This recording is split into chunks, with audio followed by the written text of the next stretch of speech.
Transfer portal talk and a big Matt Campbell extension. We're still a few weeks away from Iowa State's bowl game with Miami, but a lot is happening in the program, and Justin and I have a lot to talk about. This is the Iowa State fan perspective, so let's talk about it.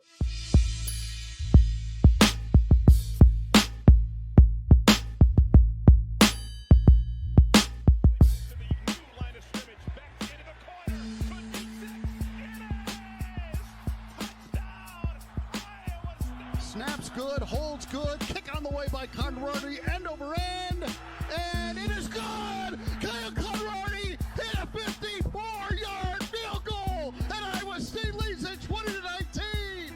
Oh my goodness! What's up, everybody, and welcome back to the Iowa State fan perspective. As always, brought to you by us at Here Play the Fight Song College Football Show.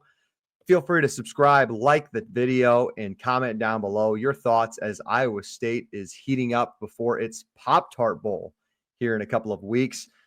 Iowa State is already on a fast track in the transfer portal, and as well as doing a couple of other things with their head football coach. If you're joining us for the first time, appreciate you guys tuning in. My name is Jake, always joined by my co-host, my brother, Justin. Justin, how are we doing tonight? We ready to talk some portal? I am. I mean, it's weird not having any football content for a week here. I guess it was a pretty good week for us with the Campbell news, and portal went pretty well for us, and also got a Cyclone victory in basketball on Thursday night. So been a pretty good week for us. We don't ever really talk Iowa State basketball on this podcast, Justin, but I'm sure our fans and our listeners would love to just sprinkle a little bit of hate on the Hawkeyes as Iowa State won again. If for some reason you're an odd Iowa State football fan and you don't watch the basketball team, if you watch the football game and then didn't watch the basketball game, basically the same thing happened. That's all you need to know. And Iowa State drop kicked the Hawkeyes in Carver Hawkeye Arena the other night. So we do have to give shout outs to the basketball program, the number 3 ranked basketball program in Ames. But yeah, we could dive into the Pop-Tart Bowl a little bit tonight. Maybe we'll get a couple more thoughts, but Justin and I will give you guys that full breakdown, that preview next week, just because we're holding on to every single minute that we can for opt-outs, breaking news, like whatever could come across our way.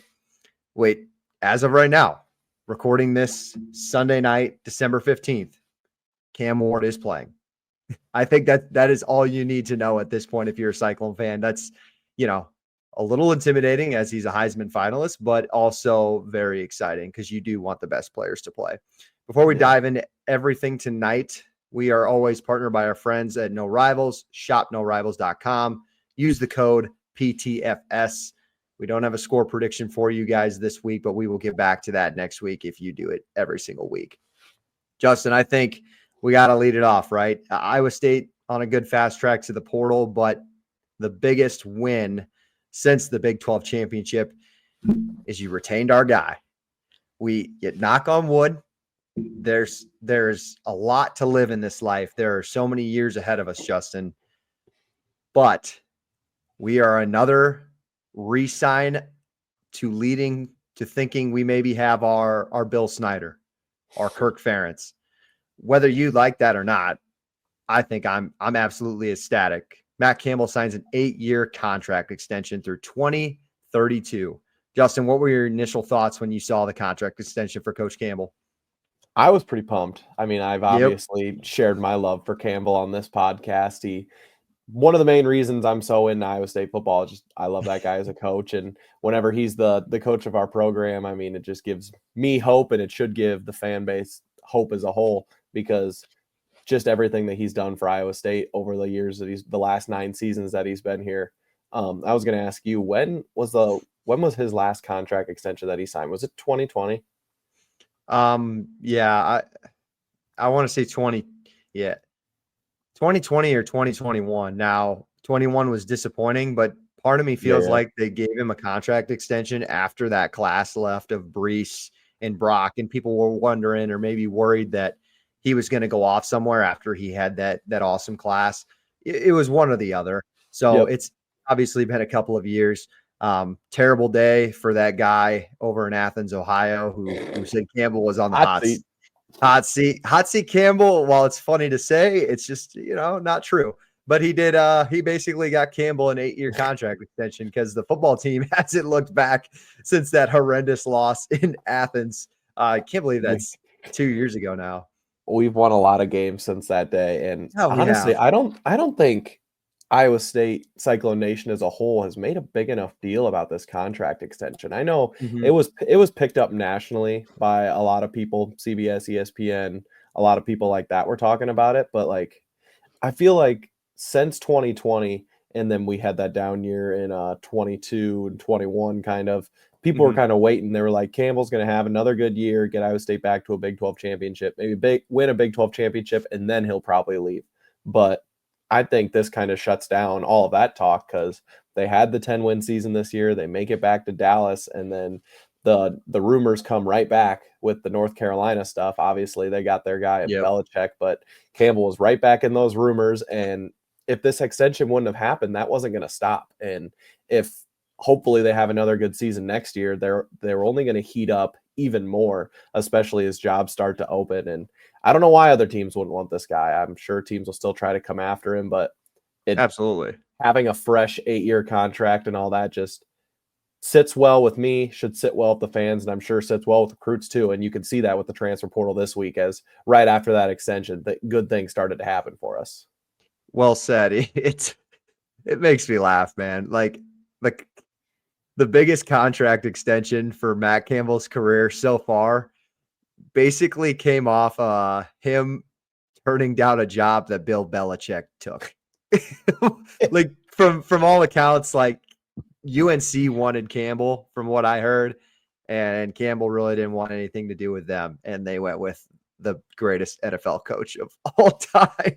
It's just like, I mean, you look at what Campbell's done with Iowa State. I don't know why other programs, if you're not like a top tier NIL program, who's out there that's a better program builder than this guy? I mean, I know we've obviously biased here, but I don't think people really realize or remember Iowa State's history. This guy's been here for 9 years, and we've beat it to dead before, but he's the greatest coach in program history. 9 years in, he's still not even 50 years old yet. He's got so much of his coaching career still left in front of him if he wants it. And he's built a program, and I know me and you have talked about it. This is what he said he was going to do. He didn't want to just get a good team and then job hunt. He wanted to build a program somewhere, and that's exactly what he's done and what he plans to do. And in the world of NIL, where it's so hard to pin someone down for a couple years and have any sort of concrete future in college football, I feel like Campbell is one of those guys that you can trust what he's going to say. Yeah, I think it's just, and myself included, the pessimistic Iowa State fan side of you when he talked about building a program and culture and all of those heavy words that basically every coach uses with their teams, right? And he uses it early, and he's building this thing at Iowa State, and you're just like, when's he leaving? All right, when's Alabama? I don't know. Alabama going to take him? When's this big power program going to take him? When's this NFL team going to go grab him? And I think all the pessimism about him leaving basically gets erased, at least from me, and I'm sure a lot of other fans for Iowa State, because I mean, what more do you need to say than putting your money where your mouth is than taking an 8-year contract extension with this team? And it's cool because it comes off of the year where he breaks Dan McCarney's record as the winningest coach in Iowa State history, to first 10-win season in program history, gets back. I know they didn't win it, whatever. They get back to a Big 12 title after just 2 years ago in 2022, where you didn't really know where this program was going. A lot of doubters, and we talked about that Ohio game. A lot of doubters were saying, he hit a flash in a pan with Brock, with Brees, with that class. He can't do it again. And now he's coming off of his best year in his coaching career at Iowa State. And it only seems like it's projecting up at this point because of some of the portal news and recruiting news that we will get to. That's why I think this is just so appropriate, and it's just such a great win for Iowa State last week. Yeah, you couldn't ask for it at a better time. And I just hope Cyclone Nation just doesn't really take this for granted, like what he is and what he's done, especially nowadays in 2024 with how kind of people jump around all the time. This guy sticks to his word and has done it his own way. And I think that's really cool. And I hope that we can embrace it for at least 8 more years. Justin, be careful now. You said people take it for granted. We'll win 7 or 8 games here, probably one of these next 2 years. You're not going to win 10 games every year. You're Iowa State. Let's keep everybody in reality check. But just so when that happens, let's keep our comments at a minimal, because there will be people will have their comments. Everybody hates losing. We understand your passion. It's why we love you. It's why we run this show for you guys. But at the same time, we're at the highest of highs right now. Coach Campbell he's not going to be able to put 10 win seasons in the 8 years straight going forward. You never know. You do. That's true. You hope not, or you hope he can continue to do this. And honestly, they're doing it, if somehow, some way they were to change their history and start winning a lot more, which he's already done, mind you. He's already the winningest coach in Iowa State history, has a winning record and all of that. Like, look at his track record. It's still trending up. So if it's going to happen, they're doing it the right way, and you just got to keep trusting the process.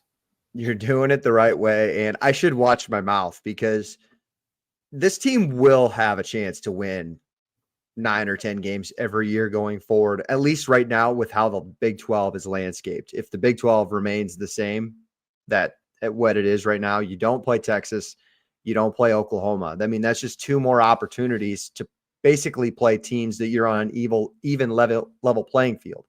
Whoever that is, your non-con, at least for right now, is always going to stay the same. It's going to be an FCS team, going to be a G5 team. It's going to be Iowa. And the Iowa game, you always have a chance to win. You also have a chance to lose, but that's besides the point. So basically by saying, yeah, I think this team going forward for the next couple of years is going to have a good crack at winning 10 more games. And I think that's something to be excited about. So let's talk about, Justin. We don't want to dive into next year too much, because this team still has a game to be played, but Iowa State, in Iowa State terms, hits an absolute home run in the first week of the transfer portal. To my knowledge, recording this on Sunday night, we've gotten 4 commits, 2 receivers. You've basically replaced your Noel and your Higgins, and it starts with the first commit in Xavier Townsend. If you're watching us here on the YouTube, the picture from him, the UCF transfer, smaller guy, similar to Jalen Noel. His stats don't overwhelm you if you go back, but I really love this kid. He was originally committed to Iowa State in the past. He's got like a connection with Rocco going back to the state of Florida, where they're both from. He opts out of the UCF season this year after the first 4 games to basically maintain his eligibility for another year. So he has 2 years of eligibility left, which is really, really exciting. He's a returner. He can run the football. He's quick. He can play inside. He'll probably play the slot position again. I think UCF underused him. Going into this season, it was going to be him and Kobe Hudson. That was going to be your 1-2 punch with KJ Jefferson. Clearly, you look at he saw the writing on the wall early. Some people want to take a shot at maybe his character for quitting early in the year, and I don't see that. It makes me a little nervous that a guy stopped playing after 4 games, to be honest. I mean, I will say it. I think I'm going to give him the benefit of the doubt that he saw the writing on the wall at UCF. I mean, they fired their OC. They fired their DC. Gus leaves for another school. They benched KJ Jefferson, who was supposed to be their star quarterback, 3 or 4 games in. He's not getting half the touches. It's Kobe Hudson or nothing for that offense. They're just throwing it to him. They don't care about anybody else. And they had athletes. And then you had RJ Harvey, one of the best running backs in college football. So then that takes away another, burden of your touches. So I'm really excited. I don't think there's any question in my mind that this is the right guy. And Justin, going back to our Campbell talk, all these guys that they bring in, I trust the judgment of Derek Hooger and that recruiting staff in the kids that they bring in with the character. Like I just trust them until I'm proven wrong at this point. Yeah, it's been a while since they've had any real incidents with anybody character wise, so it's not really a concern for me. Obviously, getting a receiver at any position, I mean, getting any position's big, but getting a receiver is going to be huge. There's going to be a lot of snaps available for this guy, and hopefully he's able to make the most of it. Because last year we got really excited. I know we touched on a little bit about the receivers that we brought in. And I just don't really think they're going to miss on the receiver position multiple years in a row. I trust the coaching staff a little more than that. And like I said, there's going to be a lot of opportunity for this guy. And that connection with Rocco, I mean, it can't hurt. Absolutely. Let's go to the next one. You got, keep in mind, both of these guys went on a recruiting visit the same day. I am so excited about Chase. I think it's Chase Savell. It's Sowell, but I believe it's pronounced like a V, and I could be wrong in saying that. The East Carolina transfer, 6'4", 195. This guy produced 34 catches this year, 678 yards, 3 touchdowns. I remember watching him. It was like a Thursday night. They were playing Tulsa. He had like 7 or 8 catches, 150 yards. I think he had 1 or 2 scores.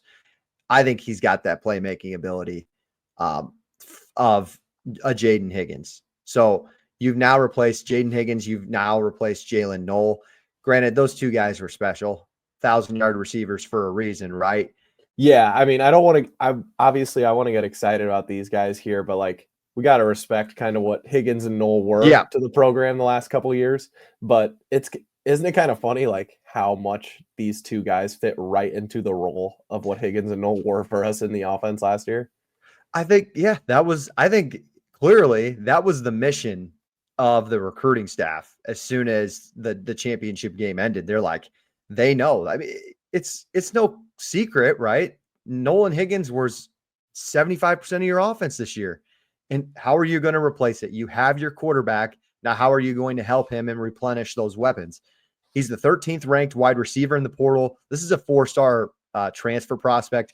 I would have to go back. I guarantee in the early stages of the transfer portal, this is the highest transfer recruit Iowa State has gotten in the portal era, at least to my knowledge. I mean, Higgins was a 3-star Eastern Kentucky FCS transfer, and his stats were kind of similar. Like he was underused at Eastern Kentucky.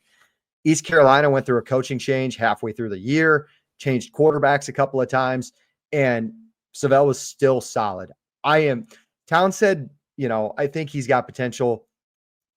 I'll go to my grave and saying I think they've got a playmaker in Savell. Now, is he going to be better than Higgins? That's crazy to say right now, but I think they hit a for sure guy that they are going to go to next year. I hope you're right. I mean, they've outside of last year, they've got a pretty good track record of bringing transfer wide receivers in from these underutilized smaller schools. So hopefully this is just another line in that chain that we've had the last couple of years. And something I'm not sure if you touched on it, something note, they both have 2 years of eligibility left, which is pretty big. I didn't say that about Chase. So yes, I'm glad you said it. So yeah, both have 2 years. Like to see, you saw Higgins take good steps. Like it took Higgins probably until midway through Big 12 play his junior year to really take that leap. Like didn't really do anything against Iowa, was absent against Ohio. So like to have 2 years of these guys, they might not be home runs right away, but I think they're just going to get comfortable with their quarterback, trust the system. And I like what Taylor Mauser is going to do with these receivers. So the fact that we get 2 years for development, maybe it won't be a for sure thing next year, but I guarantee in 2 years, this team could be really, really good. Rounding that out, the last 2 recruits they got, Cannon Butler, a 6'4", 240-pound defensive end from UNI. Like this kid. He's an Iowa kid. He's from Waterloo. He's got 1 year of eligibility left. This, to me, is more like a Joey Peterson replacement, just kind of a depth piece on the defensive line. We'll talk about more about what Iowa State should probably do with the rest of the portal and like who they should go after. And guys, you got to remember, there's still a spring. So there's going to be more guys to go after as well. And then they finalized it last week after getting defensive back Trey Bell from Lindenwood. Lindenwood's an FCS program. If you didn't know where that was, I want to say Ohio. It's in Missouri. It's in St. Louis. Damn, close. Good on you, Justin. I'm glad you knew that. Kansas and West Virginia both offered this kid. He's got 2 years of eligibility left. He, again, to me, doesn't seem – I wouldn't pencil him as a for sure starter yet. Like, Savell will be a for sure starter to me. But like Bell and Butler, just good depth pieces that you need because, Justin, we talked about the departures a little bit. 9 players have accounted to Iowa State's transfer portal exits. The main names, I guess you could write down, and Justin, you kind of highlighted it in our notes. J.J. Cole, the 4-star quarterback from Ankeny, just didn't really shake it out. Like, you have Mansky coming in. You have Moberly, who probably he was the one who got the second string snaps this season. Kennard Snyder, the ULM defensive end, transfers out. I just think that he probably wants to find a place to play. I thought he was going to get more run this year, more reps than he did, but sometimes it just doesn't work out. That's the name of the game of the transfer portal. And Jacob Ellis, that one surprised me a little bit because I think the linebacker room is up in the air, and I thought he might have had a chance to get some playing time next year. But any of those surprise you or leave you uneasy with the guys that left the program, Justin? Yeah, I mean, seeing Snyder leave wasn't awesome just because you always just like to have depth at different pieces on the line, having playmakers that way, especially at our program where I feel like that's somewhere we usually tend to struggle with. And I was a little surprised by Ellis too, just because he's somebody who's played in every game this year. And I know maybe that has something to do with we showed so many young linebackers this year with the guys getting healthy next year. There may not be a spot for him, or he wants to go somewhere where there is a concrete spot for him. But I mean, after a guy who's played 13 games, however that came to be, you'd think he'd still have a pretty solidified spot next year. So he may be missed in the bowl game this year too, since he's already gone. But outside of that, I think that was one of the biggest takeaways I had from the transfer portal. It was good to go and get those 4 guys that we did, but I think the biggest thing is that we lost nobody. I mean, I know everyone was talking about how Rocco didn't leave, how teams were just openly tampering with him 2 years in a row, and nothing comes of that. But just going to have to get used to that. But not seeing anybody enter the portal and at least test the waters, I think was the biggest win for us. Yeah. You got to think of some of your star players, right? Tanner Rocco, Don Orange, obviously, Alabama, Carson Hansen, Ben Brandt, a bunch of other guys I'm just not thinking on the top of my head, like linebacker-wise, Caleb Beacon, all those guys are coming back at this point. There's no knowledge to believe that they are leaving. Again, you never know. So we'll wait and see. But I think Iowa State's done an awesome job. And shout out to everybody who kind of runs the collective and the recruiting staff and just being able to maintain those guys. I was going to say another guy that left was Trent Jones, defensive end. Played. He had a decent amount of playing time. So that one kind of surprised me. So that's what I want to say, Justin. Off to a good start. But what I have some things in mind on who Iowa State should maybe go after. We'll list a couple of kids they've offered in a second, but position-wise, what do you think Iowa State needs to replenish in the portal for you going into next year? I think we still definitely need to lean into the secondary. I know we went and got Bell, but like you said, he's people are kind of seeing him as a development project right now where, I mean, he's got great attributes, 6'3", 191. So maybe he could turn into a Porter type corner for us down the road. But definitely still going to need to replace some of our safeties that we're losing and some guys on the D line. Also, I know tackles are a dime a dozen in the portal. It's not like you're going to just find one of those. I think getting Travis from Princeton last year was something that was very underrated that we didn't really appreciate as much. But I think the left tackle position is still going to be kind of up in the air for next year. So getting another guy on the O-line never hurts either. Dylan Barrett was also a good pickup from Wisconsin before he got hurt, and I expect him to start again next year and get back into the rotation. For me, I agree with you. It's defensive ends and it's cornerbacks for me, or maybe a safety. Although I like Tayshaun James, I think Jeremiah Cooper will take another step next year, kind of getting that role. And who knows with Malik Verdone? I mean, he's technically a junior. Walked in senior day. If they get him back, that's a massive win. I don't see it heading that way. if he comes back, that'd be a huge win. But him kind of walking out on senior night, I'm not really gonna plan Right. on that for sure. Jamison Patton's another one that comes to mind. But defensive ends, I do think it starts there. Butler's a good one to get for depth, but you're gonna need some guys. You got Tyler Onyedem coming back. You have some guys in the defensive tackles, Zamir Hawk, Dominic Orange. But I would like you have a for sure starting 5 at offensive line next year. Like Travis is going to leave, and you expect James Neal to step back into that starting spot for him. But I would like guys to I think it's good in the offensive line room to get dudes who just push each other. I can't sit here and say I know offensive line talk and I know which guy is going to be in the best spot. Aggression. But the more guys you have in that room, it can only mean good things. So where's Iowa State heading? Well, Iowa State still has offered a few other guys in the portal of note, and I should have done my research on how to pronounce these guys' names. I apologize. But the first one we're going to go with is Kofi Asar. This is a 6'5" defensive end out of UMass. There's no word on if he's visiting yet. He holds offers from Virginia, Mississippi State, Washington State. I think Iowa State can definitely put their chips on the table for this kid. And there's plenty of opportunity to win here and be successful over some of those programs. This kid, from what I've watched on his Twitter film, just like fast, long, aggressive. I think Iowa State needs some of that. I think this defensive end group lacks like size and almost some quickness too. So I would love to see him. I want to say this again, Khalil Lafau. This is a defensive tackle out of Washington State. Murdering these recruiting names, but Justin, by the way, look him up. I wouldn't be closer. 16 tackles last year. This guy has offers from Oklahoma State, Arizona, Houston, and Virginia.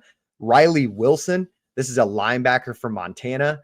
Kind of reminds me, you remember the name Colby Reeder?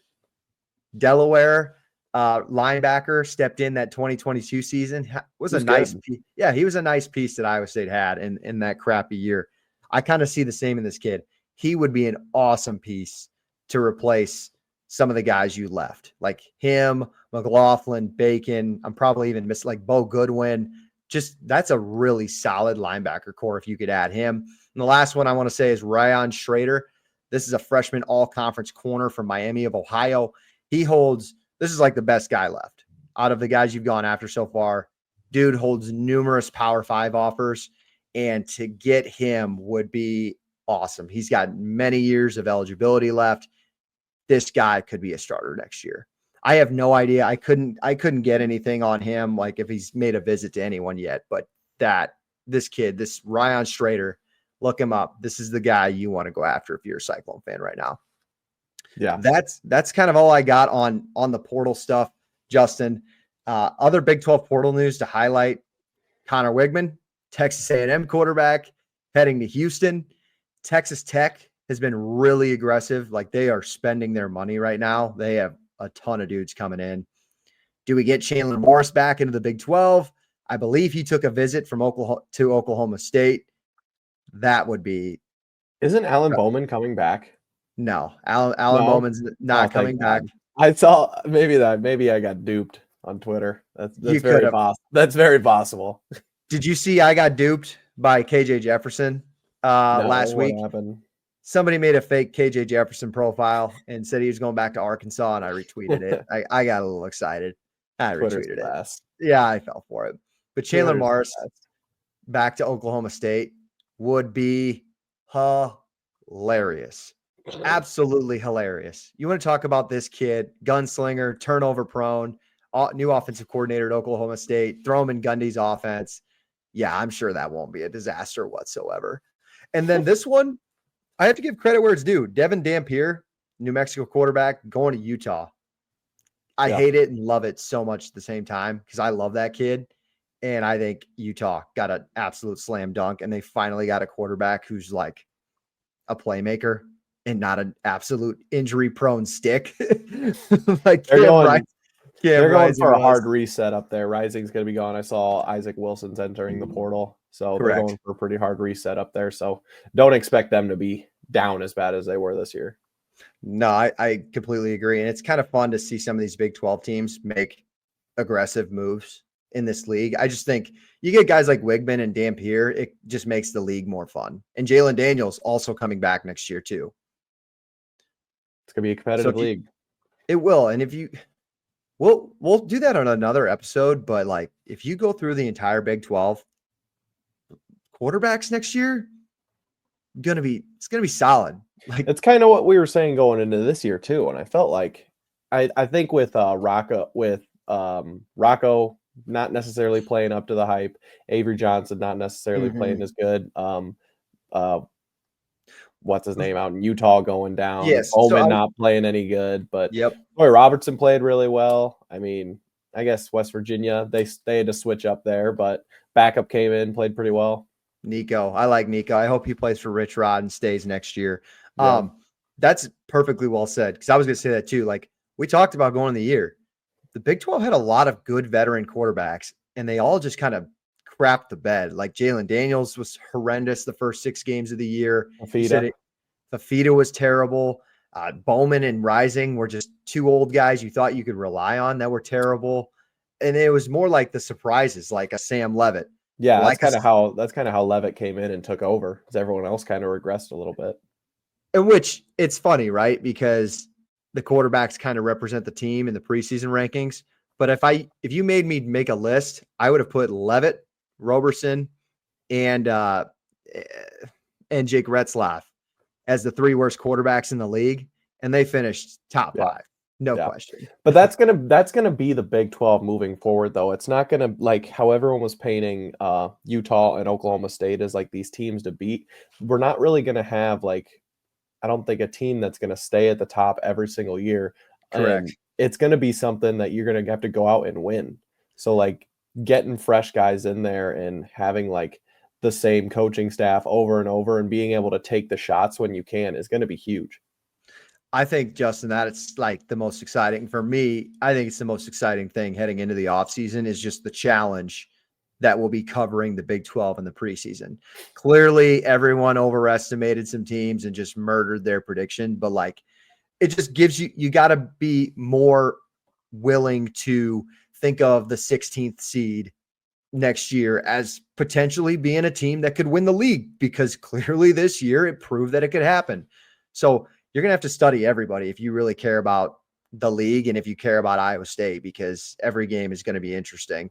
That's another thing that makes me a lot happier about the Campbell re-signing that we didn't touch on, because I legitimately think he's the best coach in the conference now. I guess a lot of other teams like Kansas State, Utah, teams are going to have their own guys that they're going to make arguments about that, but I guess we'll see if Dillingham stays at Arizona State for a while. But having Campbell and having that stabilization in the Big 12 when everything's so chaotic is just such a comfort for me, and should be for a lot of Iowa State fans. Yeah, I think that's really well said. And you can definitely say he's the best coach in this league right now. He's probably had the most success out of all the coaches that are in this league. Dillingham, he's coach of the year. He's hot. He's hot right now. He's doing really well, but it's the Big 12, man. Go prove it again. Like, retain your guys year after year and prove you are the best coach in this league. But yeah, I'd take Matt Campbell over anybody right now, which again makes that contract extension so exciting. Any more thoughts? Portal, Campbell, Iowa State, before we kind of put a finishing touch on. We'll cover the bowl game and some other things in here in a second. Yeah, not necessarily on this week. I think it was, like we've touched on quite a bit, it was a good week for us. And now we've gotten to the off season for a little bit, and now we can turn our attention to the Miami game, which at the moment, Cam Ward going to play. Damian Martinez said he's going to play. Those are going to be definitely the best quarterback we've played all year, and another great running back that we're going to have to face, and we're going to have to be ready for it.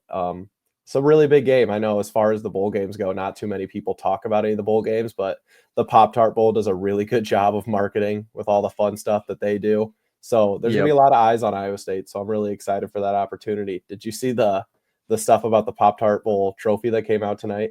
Yeah, I figured we'd have some breaking news. We probably should have started the show with that, right? Probably. This is a pretty big deal. The Pop-Tart Bowl is the first ever live trophy to be a toaster, an actual toaster this year. So Justin, something about it's the size of football. It's like 1.5 size of a football, and it's an actual toaster. I mean, it doesn't get bigger than that. It gives me big Flint, Michigan Mega Bowl vibes.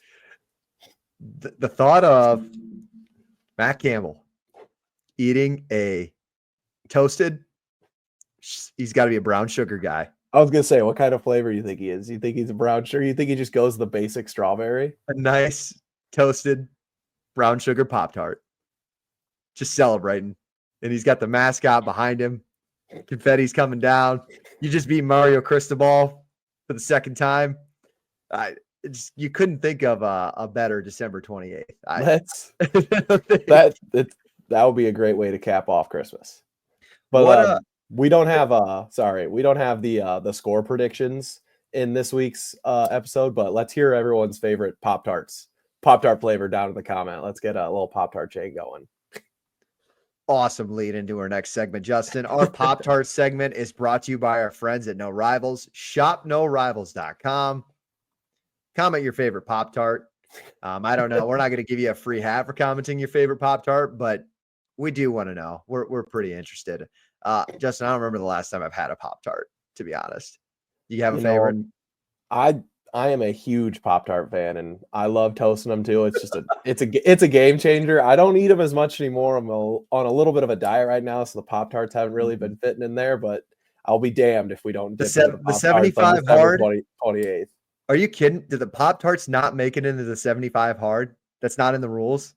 You got to check the macros on those Pop-Tarts, man. They're not great. We've gone 2 or 3 minutes longer than Pop-Tart talk than I would probably like. We're already diving into the off season and the off season talk.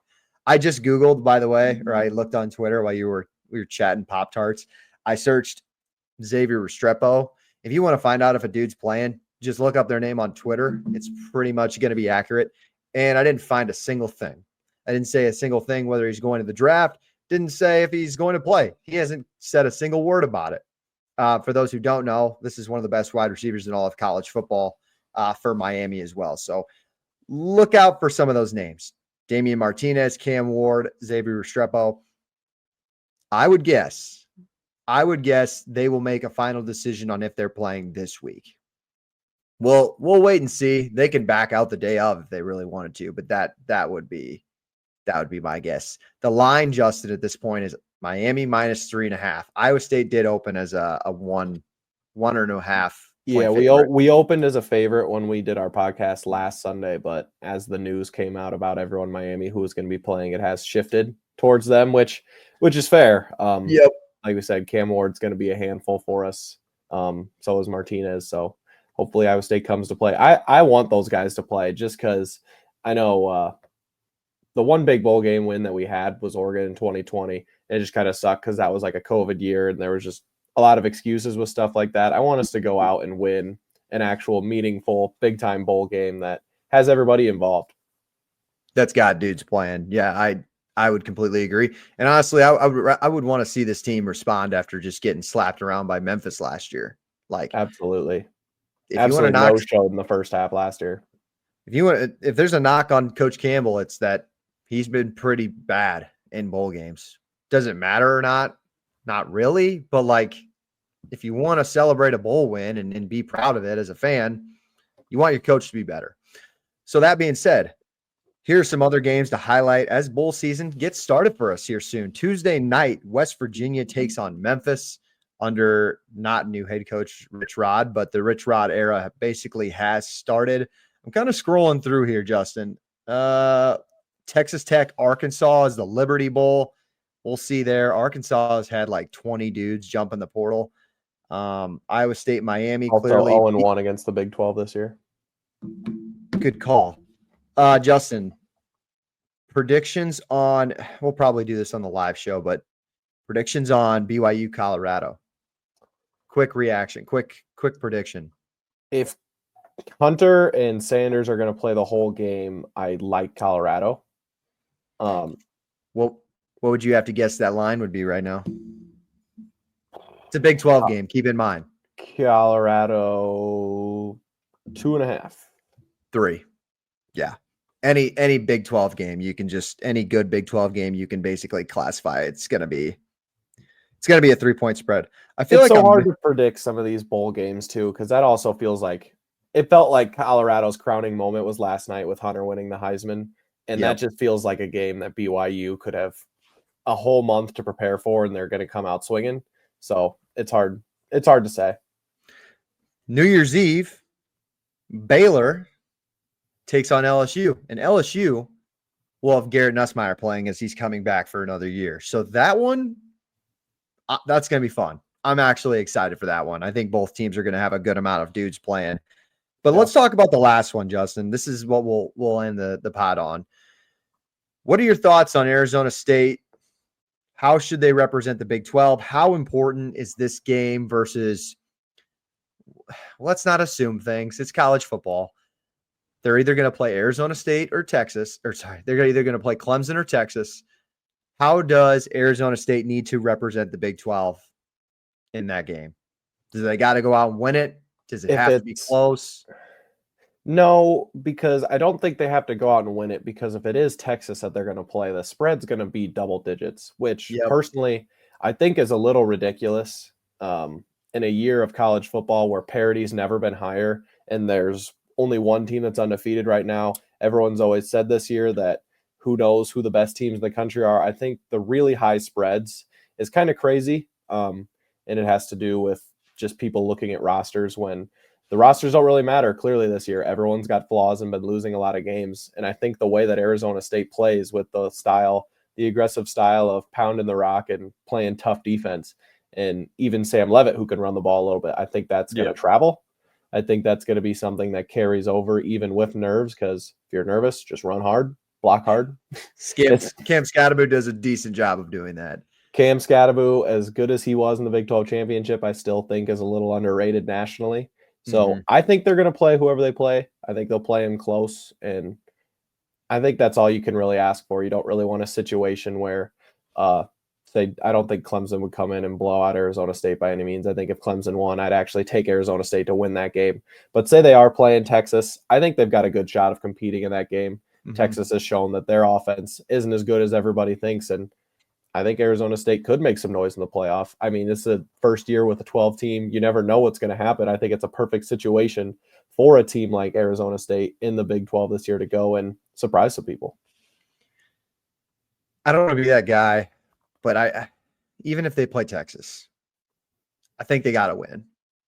I think they have to win, because even if it comes down to a 3-point game or a last-second touchdown, whatever that looks like, the country, if the roles were reversed, it would be like, look how competitive the SEC is. But when the Big 12 falls short, it's, see, told you so. They'll never be able to get over the hump. Even though seeding's fine, but they're legitimately going to be like a 12-point underdog. If they lose by 3, that's, I mean, a pretty big success as far as Vegas goes.